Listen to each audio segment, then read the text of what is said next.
অরুণাচল প্রদেশের ২৭টি এলাকার নামকরণ ও তা মানচিত্রে দেখিয়েছে ভারত।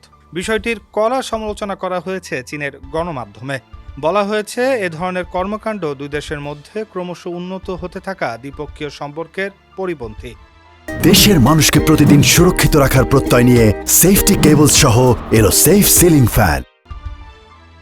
ভারতীয় সংবাদ মাধ্যম দ্য হিন্দুর খবর বলছে, অরুণাচল প্রদেশের বেশ কিছু জায়গা প্রায়ই নিজেদের মতো করে নামকরণ করে চীন। এর জবাবে ভারত গত শুক্রবার ভূমি, পারাপার ও সৌধের মতো ২৭টি স্থানের নামকরণ করে এবং তা ভারতীয় মানচিত্রে দেখায়।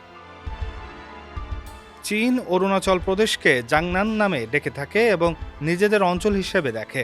দেশটির পররাষ্ট্র মন্ত্রণালয়ের মুখপাত্র গুয়ো জিয়াকুন গতকাল সোমবার জানান, ভারতের অবৈধভাবে স্থাপিত ও কথিত অরুণাচল প্রদেশের অস্তিত্ব স্বীকার করে না চীন। গুয়ো আরও বলেন, জাংনান চীনের অঞ্চল। চীনের দীর্ঘদিন ধরে ব্যবহার করা নাম পরিবর্তনের যে চেষ্টা ভারত করেছে তা অবৈধ, বাতিল ও অকার্যকর। জাংনান অঞ্চল যে চীনের সে বিষয়ে এটি কোনো পরিবর্তন আনছে না। অতীতে একই দাবি করা হয়েছিল ভারতের পক্ষ থেকেও। তারাও জানিয়েছিল, অরুণাচল প্রদেশে বিভিন্ন স্থানের নামকরণ চীন করলেও সেটির কোনো প্রভাব নেই। ওই অঞ্চলের সার্বভৌমত্ব বা বৈধ মর্যাদায় বিষয়টি প্রভাব ফেলছে না।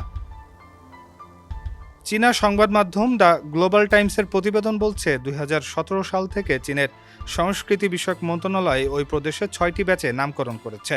মোট ১১২টি নাম ২০২৬ সালের এপ্রিলে ঘোষণা করা হয়। গ্রাম, পাহাড়ি পথের পারাপার, নদী, চূড়ার মতো জায়গাগুলোরও নাম দেওয়া হয়। ডেস্ক রিপোর্ট, সমকাল।